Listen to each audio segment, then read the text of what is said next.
Super safe জাদুকরি game changer cleaning device. Hello, this is Taharat Rahman. আজকে আমি এরকম একটা ডিভাইস নিয়ে আসছি আপনাদের জন্য, যে ডিভাইসটি রিচার্জেবল এবং চার্জ দেওয়ার জন্য একটি কেবল থাকবে। এই ডিভাইসটা অথেন্টিক হওয়া খুবই জরুরি। অথেন্টিক ভার্সনটা আমি নিয়েছি হোপ শপ বিডি পেজ থেকে। স্কিন কেয়ারের সবচেয়ে ইম্পর্টেন্ট স্টেপ হচ্ছে স্কিন ডিপলি ক্লিন করা।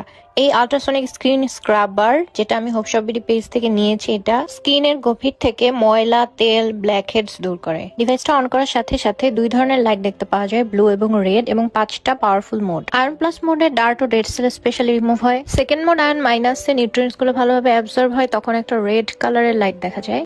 থার্ড মোড ইএমএস স্কিনকে টাইট এবং ফার্ম করে। নর্মাল মোডে দিয়ে স্কিন নর্মালি ক্লিন করা হয় এবং স্ট্রং মোডে দিয়ে ডিপলি ক্লিনজিং প্রসিডিউর করা হয়। দুইটা বাটন, একটা হচ্ছে পাওয়ার বাটন আর একটা বাটন থাকে লাইটের জন্য, ওটাতে লাইট অফ অথবা অন করে রাখা যায়। প্রসিডিউরের শুরুতে ফেসে ওয়াটার অথবা ক্লিনজার অ্যাপ্লাই করে নিতে হবে, তারপরে জাস্ট ডিভাইসটার পাওয়ার বাটন অন করে ফেসে অ্যাপ্লাই করলেই ব্ল্যাক হেডস, অয়েল, ডার্ট সবকিছু রিমুভ হয়ে যাবে। সময় স্বল্পতার কারণে আমাদের অনেকেরই পার্লারে যেয়ে ডিপ ক্লিন করা হয় না, তারা ইজিলি এই ডিভাইসটা দিয়ে বাসায় বসেই ডিপ ক্লিনজিং এর মাধ্যমে পুরো স্কিনটাকে ফ্রেশ এবং ক্লিন করে ফেলতে পারবেন। আমার ফেসে অ্যাপ্লাই করার পর কিরকম ব্ল্যাক হেডস এবং হোয়াইট হেডস রিমুভ হয়েছে আমি দেখিয়ে দিচ্ছি। এরপরে নিউট্রিয়েন্ট সমৃদ্ধ যে কোনো সেরাম অথবা টোনার স্কিনে অ্যাপ্লাই করে আয়রন মাইনাস মোড দিয়ে স্কিনে ভালোভাবে অ্যাবজর্ব করানো যায়। সো পেইনলেস ক্লিনজিং এর জন্য এটা হোপ শপ বিডি পেজে অর্ডার করে ফেলুন।